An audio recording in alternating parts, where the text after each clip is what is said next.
people get involved in your campaign. They say, you know what, I love this woman, I love what she's doing, she's fighting for us. This is John Villarreal reporting for Conservative New Media.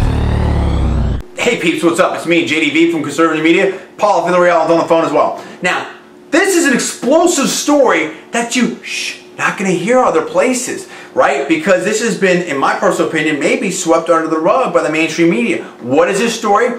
The story reads, and this is from the Globe, Israel's business arena. The dateline, Sunday, August 15th, 2010, from Israel. Harvard University Fund sells all Israel holdings. Wow, that's very bizarre and very weird. And let me tell you, the Harvard University Fund is pretty big from what I can understand about it. I think we're talking billions of dollars here at least, I believe. The Harvard Management Company stated in its 13F form that they had to file with the SEC that they sold a bunch of shares in Teva Pharmaceuticals, a bunch of shares in Nice Systems, a bunch of shares in Checkpoint Software, a bunch of shares in Cellcom, a bunch of shares in Panther Communication, on and on and on. And that's really wild. I mean, what do you make of that? I have some theories about that. Paul, what's your initial thoughts about that? Because, I mean, this could really generate a lot of speculation. The initial theory that I have about this, or initial thoughts anyway, are that we are dealing with a presidency, an administration that is as Harvard-based as any in, I can't recall when. And quite honestly, Obama and the people around him seem to be more willing to be kind of unsupportive of Israel as any administration I can think of since Jimmy Carter. And it seems like Harvard is kind of doing what politically correct and kind of pushing the envelope here. Is like, yeah, we're just going to take the next step and just completely divest ourselves from Israel. And I think it's I think it's ridiculous. I think it's wrong, and I don't like it. Well, here's the thing. They said the Harvard Management Company notified U.S. Securities and Exchange Commission on Friday it had sold all its holdings in Israeli companies during the second quarter of 2010. No reason for the sale was mentioned. The Harvard Management Company manages Harvard University Endowment. Now, there's a couple different major theories here. It's very hard. Okay, the first theory is, hey, they did this because it was just simply a business investment decision. That's very, very difficult to defend when you sell all your holdings in one country and they were from a bunch of different companies that were all very different. You know, you got a pharmaceutical company, you got a software company, you got a telco company. I mean, I don't think that holds up at all. The second reason is possibly that related to the first reason is maybe they just feel like there's a major security risk for Israel right now, and that could affect those companies. We'll get back to that in a second. But again, that begs the question, then why isn't everybody else selling?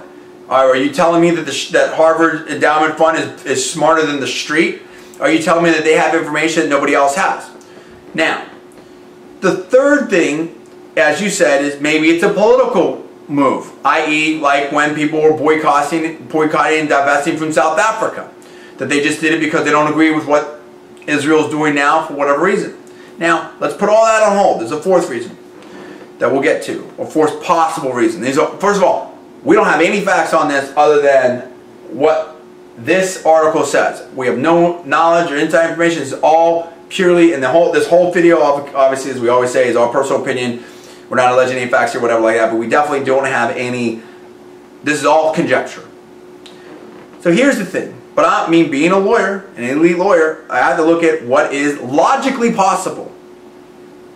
Right?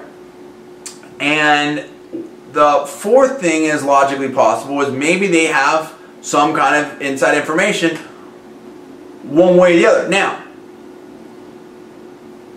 as Paul said, this administration, first of all, Barack Obama, Harvard graduate, Harvard Law School. His wife, Harvard Law School.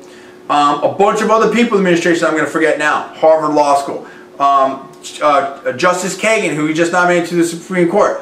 Harvard Law School professor. Okay, I think she used to be the dean of Harvard Law School. I mean, there's so many ties to Harvard from this administration. It's not even funny. I think more than any other administration ever. And the president's supporters outside the administration, right?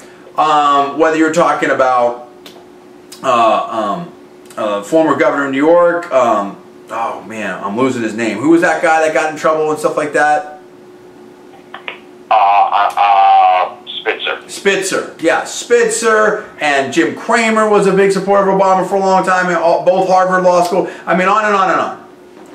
So, and then the whole Henry Louis Gates thing, Harvard professor. So, I mean, you know there is a very close tie there. Now, do you think that Harvard did this for political reasons? Do you think that possibly somehow someone in the administration tipped them off? Do they know something? Do they know that there is some kind of attack coming? Whether it's on Israel or maybe that Israel is going to strike Iran with their nuclear facilities, because that is right now at the boiling point immediately. We just found out that Russia is going to supply them with some nuclear fuel and stuff. I mean, it is getting absolutely mission critical over there. And we know what's been going on with that. Now, we've seen Obama put a lot of heat on Israel before. We've seen a lot of problems back and forth of him just punking out Netanyahu. And, I mean, it's getting really, really crazy. But, see, there is a strong, even the Jewish American community now is starting to turn against Obama. And definitely, you know, if you look at any polls, you know, Israelis are absolutely against Obama. So, do they know something? Were they somehow tipped off? It makes you wonder. And let's not say that this is somehow out of the realm of possibility when we've seen scandals like Maxine Waters and Charlie Rangel. I don't know. And we're not here to traffic in any conspiracy theories, certainly not anything of the more wild ones. We're not about that. We're just saying we don't know, and we're looking at what is logically possible. That's why there's insider trading laws and stuff like that, because people do this type of stuff.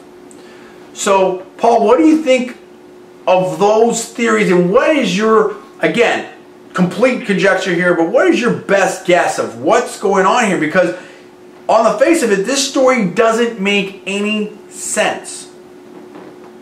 Yeah, of those various theories, I mean, I gave my own personal feelings earlier, and I guess you could make some